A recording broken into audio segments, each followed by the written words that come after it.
special speaker tour with Fiona Campbell from City of Sydney. Before we get going, I just want to acknowledge that we will be riding on Gadigal country today and pay our respects to elders past, present and emerging. Always was, always will be Aboriginal land. So for those of you that haven't met me, I'm Lee from Pedal Set Go. We've got Jules here and also got our team member Beck over here.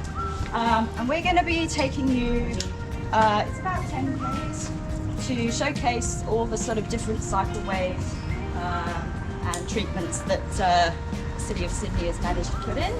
I know that we've got some people from overseas and maybe some people from further afield, so I will have these maps and handouts at the end, but there's an awful lot that the City has been doing for a really long time and will continue to do, supporting people to ride, getting more people on bikes. So we'll have lots of times for questions at the stops. Part of that is gracious riding and considering other people, that's all fine. But yeah, so we'll have lots of time for questions and stops, but we're about 10 Ks and we're hoping to get back here just after 12:15. Jules has checked all the bikes. He's happy, I think. Yes? All happy? All yes, happy? All happy? Great.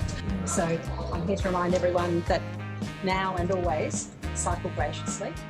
Graciously means thinking about the impact it can have on others, the impact they're having on me when I get complaints about rider behaviour. But also, like, I challenge myself to see how many smiles and waves and positive experiences I can get out of my journey. So, you know, if you think about it as a challenge, that means it's a time challenge. You end up achieving a much better time as a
So this is Wilson Street Cycleway. It was opened actually just during the bushfires at the end of 2019, start of 2020, just before COVID hit. There are 1,700 trips a day on average on the cycleway. There's just down there a little bit, you'll see we go over some lines in the pavement, 2 diamonds. They're the counters. So we know 1,700 trips a day. Yeah, it's my favourite cycleway, I think. I love the way we've kept the trees and just bent the cycleway around the trees, losing a couple of parking spots, but you know, the trees I think really make it, and it's so shady in summer to ride on. And this bit is fairly standard width, but as we go down further where the road widens out, we've actually taken that extra space to widen the cycleway rather than letting the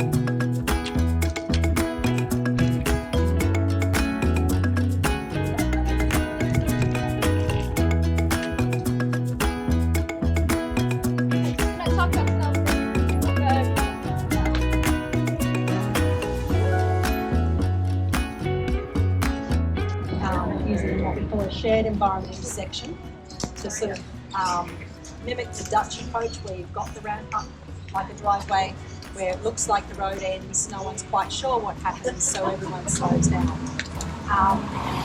It's not foolproof because there are fools around, but it does work pretty well. At the end there, you've got the intersection with Burren Street. You see the rider there just took the right of way as they went across, but actually the car has right of way. There's a give way line for the bikes.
Found the original consultation documents from 1948 saying this is a temporary access driveway and sent it to the City of Sydney saying, can you get this land back to actually have space for a separated cycleway? So with the residents and friends of Erskineville, and we have been pestering Transport for New South Wales, asking them to reallocate some of that land back.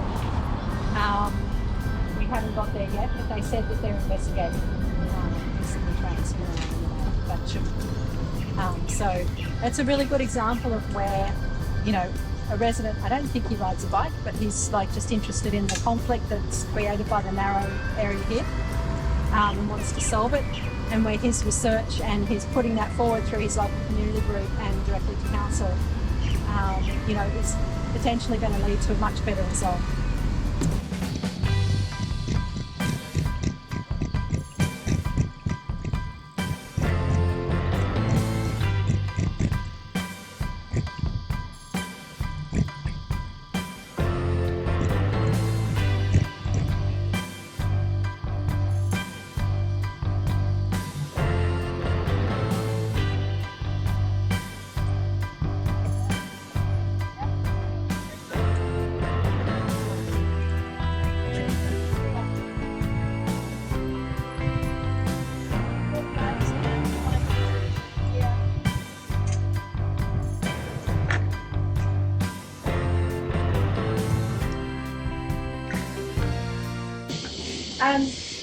Okay, so this is the Henderson Road Cycleway. We did our cycling strategy update in 2018, and when we consulted the community on that cycling strategy, the most common response we got, the main feedback was from people writing saying, we want more faster. That was in 2018. More of the network built faster because it was taking us a long time. We're building about 1.5 kilometres of separated cycleway a year, which is not enough. So that was 2018. So 2019 we spent going through all our processes, going how can we build cycleways faster? How can we start more projects at the same time? How can we use construction methodology and material facility faster? How can we simplify the designs? How can we get more? And so that was in 2019. So we started a whole lot of just concept designs and having the arguments for transport to let's do them. We had a whole lot of projects that we had just sort of started the design process for. So when COVID hit in March 2020, we saw that there were pop-up cycleways happening elsewhere in the world. We had some designs ready to go. Henderson Road was one of them. We had already designed it as a permanent cycleway. So we were able to say to Transport, look, here's one we prepared earlier. Same with Pitt Street in the city. We want to get this. So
quite a big group.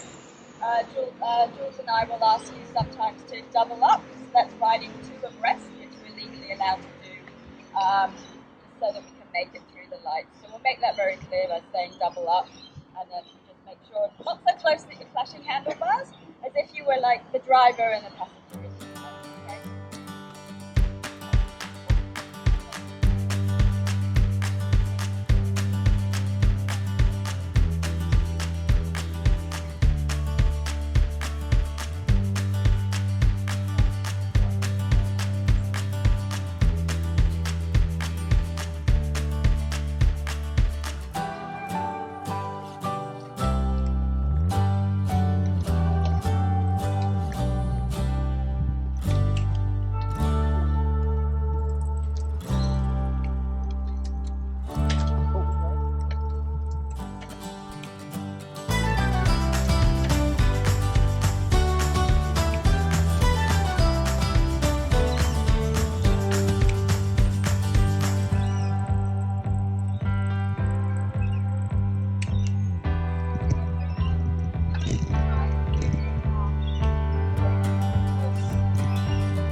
So for those for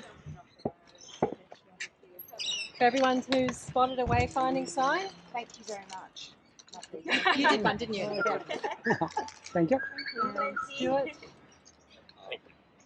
And who else?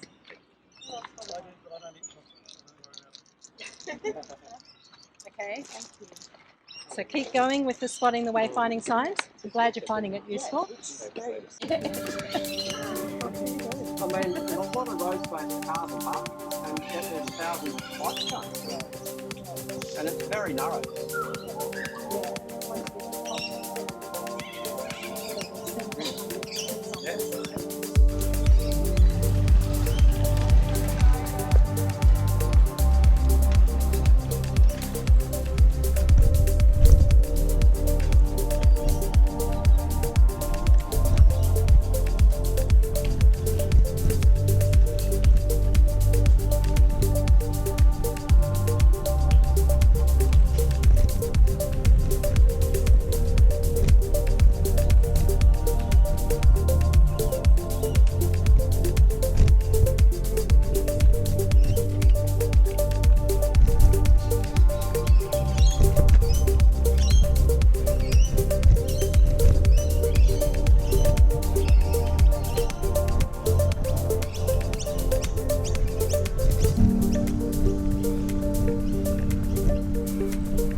So we're building the cycleway on our day, connecting to the bit that's already done.